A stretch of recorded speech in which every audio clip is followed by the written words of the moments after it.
So as your chair, let me try to build on the points that have been made here very quickly, focusing on the opportunities and the challenges. And on the opportunity side, I don't think we need to add much, to be frank. The potential is really compelling. As Duncan said, there is more growth opportunity in Africa than any other region in the world. What we really need to do today is to focus on the challenges. And that means really being very specific and identifying concrete, practical action steps that can unlock the potential in Africa.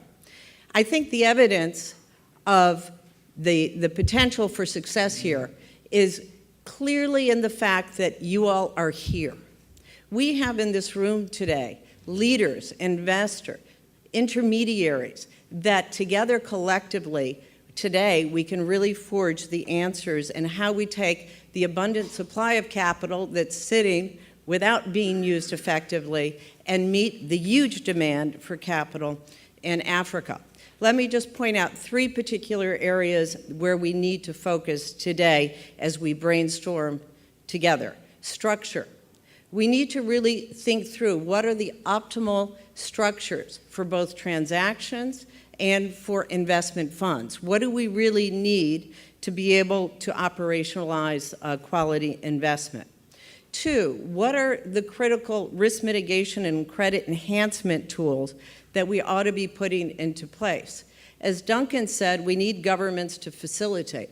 Believe it or not, there is a huge amount of underutilized existing public sector support for Africa. There's huge political will, not only within the African continent and the governments, but also with the development finance institutions like the World Bank and the African Development Bank, but also foundations and social impact capital. We need to do a better job of utilizing those existing options. Third, knowledge.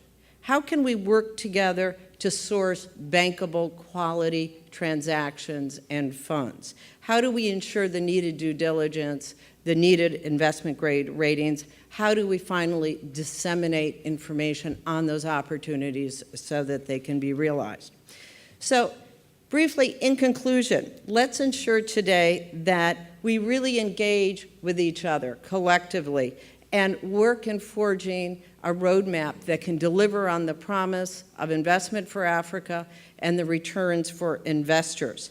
As Hubert said to me this morning, in this room, there is an aggregate, amazing amount of innovation. So let's operationalize that. For our part in the Global Clearinghouse, we're putting together a study for the African Development Bank and others with practical ideas on how to unlock capital. We invite you to participate in that. Let's continue the dialogue that we start today, past today, and keep it going. Doing business in Africa. You can't afford to be without Africa Investor.